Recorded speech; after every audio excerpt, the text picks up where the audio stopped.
ምድሩ ሁሉ ጨልሞብኝ ነገ ወዲያ ጥሩ ቦታ ደርሳለሁ ብዬ አሰብኩት ልጅ መጨረሻው እንደዚህ ሲያመር እንደዚህ ሲው በጣም ካፋኝ 18ቱ ልጆች ያገተው ሰውዬ ጃልጫላ ይባላል። መጋቢት 14 ቀን 2017 ዓ.ም በኢቢኤስ ፕሮግራም ላይ በተደረገ ቃለ ምልልስ ብርቱካን ተመስገን ከበደ የተባለች በ2013 የትምህርት ዘመን በደምቢዶሎ ዩኒቨርሲቲ የሁለተኛ ዓመት የፋርማሲ ተማሪ ነበርኩ በማለት የሰጠችው ሐሳብ ስህተት መሆኑን የደምቢዶሎ ዩኒቨርሲቲ እየገለጸ ነው። ዩኒቨርሲቲው የፋርማሲ ትምህርት ሲሰጥ በ2013 የሁለተኛ ዓመት ተማሪ እንዳልነበረችም ኦቁሊ ብሏል። የድርጊት በጣም ኃላፊነት የጎደለውና ምንም አይነት ማስረጃ የሌለው መሆኑን ተናግሮ ግልጽ የሆነ ስም ማጥፋትና የዩኒቨርሲቲውን ስም የሚያጎድል ስለሆነ ኢቢኤስ ይህን ውንጀላ እስካልቀለበሰ ድረስ ዩኒቨርሲቲው ጉዳዩን ወደ ፍርድ ቤት እንደሚወስድ አትጠራጠሩ ሲል አስፈራርቷል። ጃዋር ሲራጅ መሐመድ ይህን አይቶ ልጅቷ ፈጽሞ የዩኒቨርሲቲው ተማሪ አልነበረችም ማለት ነው፣ ከእገታው ካመለጠች በኋላ ወደ ዩኒቨርሲቲው ተመልሳ የሕክምና እርዳታ የተደረገላት ጉዳይስ ግልጽ ይደረግ እያለ ጠይቋል። የሆነው ሆኖ ይሄንን እንኳን ማረጋገጥ ከባድ አይደለም የሚሉ አካላት አንደኛ ልጅቷ በህይወት አለች፣ ከባለቤቱ የበለጠ ስለ ትምህርት ሁኔታዋ የሚያውቅ የለም፣ ሁለተኛ ከዩኒቨርሲቲው የተመረቁ ተማሪዎች መመስከር ይችላሉ፣ በዚህ ፖስት ጨምሮ ሐሰተኛ የትምህርት ክፍሉ ፋርማሲ መች እንደተቋቋመ ከትምህርት ሚኒስቴር ማግኘት ይቻላል፣ አራተኛ የዓመተ ምህረት መሳሳት ካለ ወይ ልጅቷ አስተናገር አሊያም ጣቢያው ታሪኩን ሲጽፍ አሁንም ማጣራት ይቻላል፣ አምስተኛውና የመጨረሻው ዩኒቨርሲቲው በተባለው ዓመት ማን እንደታገተበት ከነስም ዝርዝሩ ማውጣት ይችላል ይገባዋልም። ስለዚህ ለአሁኑ የምናምነው ተበዳይ ነው በበቂ ማስረጃ እስኪረጋገጥ ድረስ በማለት እየተከራከሩ ይገኛሉ። ጃዋር ስለ ጉዳዩ ከዚህ ቀደም ብሎ የጻፈው ነገር የደምቢዶሎ ተማሪዎች እገታ ጉዳይ እውነትና ንጋት በሚል ርዕስ ጀምሮ ባለፉት 7 ዓመታት ተፈጽመው እስካሁን እውነታው ግልጽ ካልሆኑት ክስተቶች ውስጥ በደምቢዶሎ ዩኒቨርሲቲ ተማሪዎች ላይ የተፈጸመው እገታ ወንጀል ነው። መቋጫ ሳያገኝ ሲደበቅና ሲድበሰበስ የቆየው ጉዳይ ሰሞኑን አንድ በህይወት የተረፈች ተማሪ በኢቢኤስ ቴሌቪዥን ቀርባ እንባዋን እየረጨች ስትናገር ሰማን። ወዲያው ደግሞ ዝግጅቱ ከዩቲዩብ እንዲሰረዝ መደረጉን ተመለከትን። እነሱ ቢያነሱት ቅጂው ኢንተርኔት ላይ ቀርቷል። ፈጣሪ እንኳን ይችን ምስኪን በህይወት አትርፎ መከራዋን ለህዝብ ለማጋራት አበቃት። ትዝ ካላችሁ እገታው በተዘገበ ወቅት መንግስት አንዴ በኦሮሞ ነጻነት ጦር ነው የታገቱት በመንግስት ኮማንዶ ኦፕሬሽን አስለቀቀናል ሲል ቆይቶ ቀጥሎ ጠቅላይ ሚኒስትሩ በፓርላማ ቀርቦ ጉዳዩ ስለመከሰቱም ሆነ አለመከሰቱ ተጨባጭ ማስረጃ ማግኘት እንዳልተቻለ ተናገረ። ኋላ ላይ እንዲያውም አንድም የታገተ ተማሪ የለም የውሸት ነው ድራማ ነው ተባለ። እኛ እንደታሰርን ሰሞን ተማሪዎቹን ያገቱ 17 ተጠርጣሪዎች ተይዘው ክስ እንደተመሰረተባቸው በዜና ሲተላለፍ አስታውሳለሁ። በቅርቡ ደግሞ እገታውን ያስተባበረው ጃልጫላ የተባለ በብሔር አማራ የሆነ የኦነግ ጦር አባል እንደነበርና ተማሪዎቹም ወደ ባህር ዳር በመወሰድ ከእገታው ጀርባ ለነበሩ አካላት መተላለፋቸውን ከማርሻል ብርሃኑ ጁላ ሰማን። አንድ ነገር ግልጽ ነው። ያኔም ስለ ጉዳዩ ተጨባጭ መረጃ እንዳይወጣ የመንግስት አካላት ከፍተኛ አፈና ሲያደርጉ ነበር። ይህንን ድርጊት ይሄው አሁንም ቀጥለውበታል። ለምን ይመስላችኋል? ከልጅቷ አንደበት እንደሚሰማው ከእገታ ካመለጠች በኋላ ወደ ደምቢዶሎ ዩኒቨርሲቲ ተመልሳ ነበር። ይህ ማለት መንግስት ጉዳዩን አውቋል፣ መረጃም አግኝቷል ማለት ነው። ታዲያ የህግ አካላት ቃሏን ተቀብለዋታል? እገታውን ፈጽመዋል ተብለው ፍርድ ቤት በቀረቡት ላይ ምስክርነቷን እንድትሰጥ ለምን አልተደረገም? ያኔ ለእገታው የኦሮሞ ነጻነት ጦር ነበር የተወነጀለው። አሁንስ ምን ታስቦ ነው አጀንዳው ወደ ሚዲያ እንዲመለስ የተፈለገው?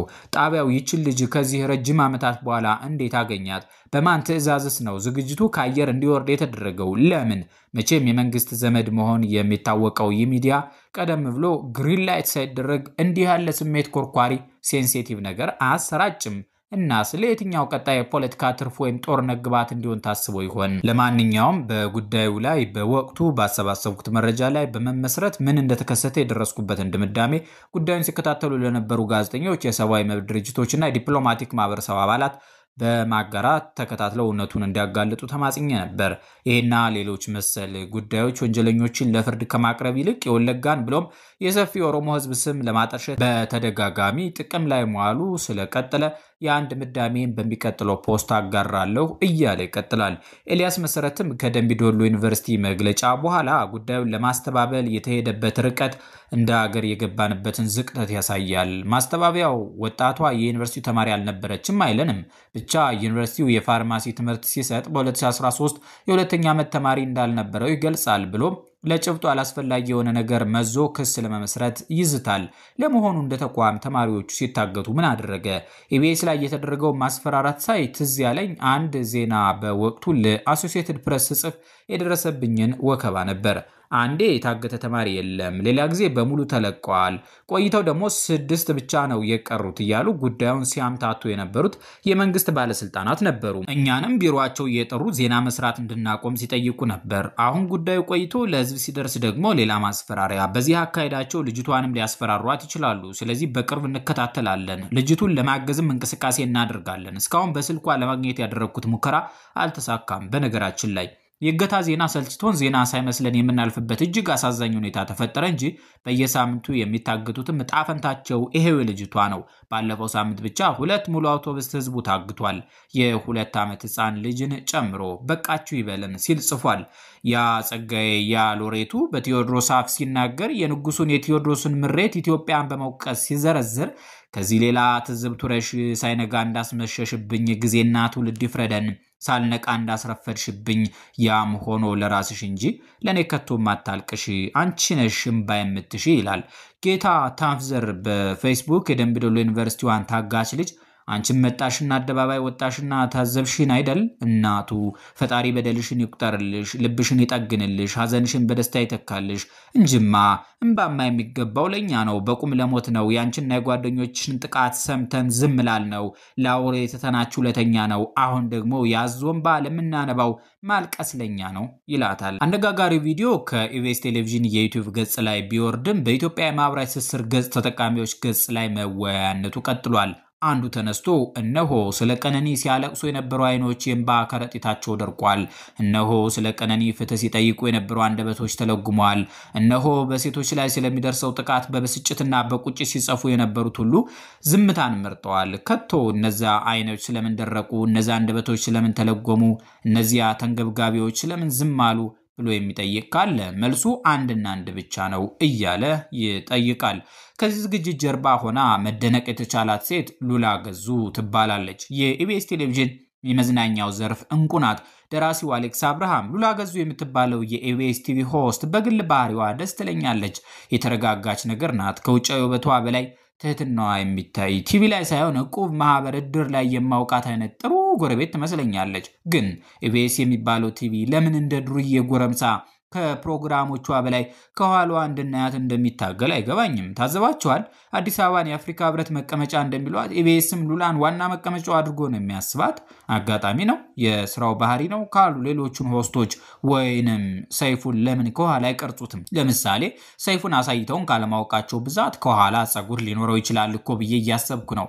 በቁም ነገር ግን ቁንጅና የሚጨምረው ነገር አለ አይካድም። ግን አንዳንዴ ቀጣሪ ድርጅቶች የሰራተኛውን ሙያ ሲገዙና ሲሸጡ የሰራተኛውን ሰውነት እንደ መጠቅለያ ወረቀት ባይጠቀሙበት ጥሩ ይመስለኛል። ሰራተኞች ስራቸውን ስለሚወዱትና ስለሚፈልጉት ቢቀበሉት እንኳን ከሐሳብ በላይ እንደ ኤግዚቢሽን የግለሰብን ሰውነት እያሰጡ ሳንቲም መለቃቀም ደስ አይልም፣ በወጉ አድርጉት የሚል መልእክት ጽፎ ነበር።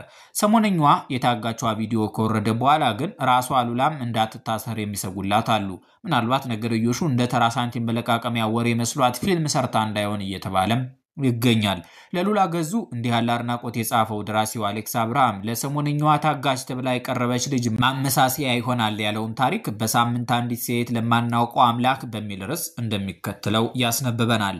እንደ ቀልድ አይናችን እያየ ከ3 እና 4 ሺህ ዓመታት በፊት ወደ ነበረው የማያ ዘመን ክፉ አምልኮ ተመልሰናል። በዚያ ዘመን አንዲት ሴት ትመረጥና ራሷን መከላከል በማትችልበት ሁኔታ እጇ ተጠፍሮ መሰዊያው ላይ ትቀመጣለች። ትፈራለች፣ አድኑኝ ትላለች፣ ትንቀጠቀጣለች። ወላጆቿን፣ ዘመዶቿን፣ ያደገችበትን ህዝቧን፣ እነዛን ፈርጣማ ወታደሮች ትማጸናለች። ግን ማንም አያድናትም። ዝም በይ አምላክ ይቆጣል፣ እየሳቅሽ ሙች ትባላለች። የአምልኮ ስርዓቱን አትረብሽ ትባላለች። በለመደ አጋፋሪ ደም ስሯን በሹል ብረት ትወጋና ደሟ ተንጠፍጥፎ እስኪያልቅ መሰዊያው ላይ ይፈሳል። በስቃይ ስትወራጭ ቤተሰብ፣ ወዳጅ ዘመድ ያለቅሳል። ሰብአዊነት የተሰማው ስቃይ ይዘዋል። በተቃራኒው አንዳንዱ ለተሰዋለት አምላክ ጥብቅና ይቆምና ሁሉም ዝም እንዲል ያዛል። ሌሎች እልልታና ውዳሴ ያቀርባሉ። ሲቆይ እንባውም እልልታውም አምልኮውም ያልቅና ህዝቡ ይበተናል። ቀጣይ መስዋዕት ማናት? የልል ባዩ ወይም ያልቃሹ ወይም የሚሰዋለት አምላክ አገልጋይ ሴት ልጅ ልትሆን ትችላለች። ግን የመሰዊያው ቀን እስኪቃረብ ሁሉም ረስቶ ሲስቅ፣ ሲጫወት፣ ሲሰራ፣ ሲዘፍን ይከርማል። መስዋዕቱ የሚቀርብበት ምክንያት ብዙ ነው። ዝናብ ከጠፋ አንዲት ሴት ትሰዋለች። ጦርነት ከመጣ አምላካቸው ድል እንዲሰጣቸው ሌላ ሴት፣ ንጉሱ ወይም የንጉሱ ወንድ ልጅ ከታመመ እንዲድን ሌላ ሴት ትገደላለች። ይሄው በዚህ ዓመት እኛም እንደ ሀገር በአማካኝ በሳምንት አንድ ሴት ለማናውቀው አምላክ በማይታወቁ አካላት አጋፊርነት ገብረናል። ተመልሳችሁ ቁጠሩ። በሳምንት አንድ ሴት ተደብድባለች፣ ተጠልፋለች፣ ተደፍራለች፣ አለም ተገርላለች። ጮትና የሶሻል ሚዲያ ሙሿችንም የአምልኮ አካል ከሆነ ቆየ።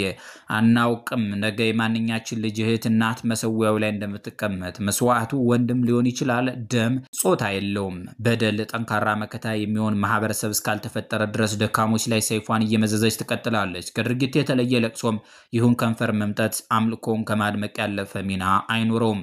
የገነባነው መሰዊያው ካልፈረሰ ቀስ በቀስ ሰብአዊነት ይፈርሳል። ክቡራትና ክቡራን የቤታችን ሰዎች እንደ ማህበረሰብ ካልነቃን፣ ለእውቀት፣ ለሴት፣ ለተፈጠርንበት መሰረታዊ ምክንያታዊ ሆነን ካልተመለስን በስተቀር እንዳለው ደራሲው በሽታችን ይቀጥላል። ለነበራችሁ ጥሞና መስግነን እንሰናበት። ጤና ይስጥልን።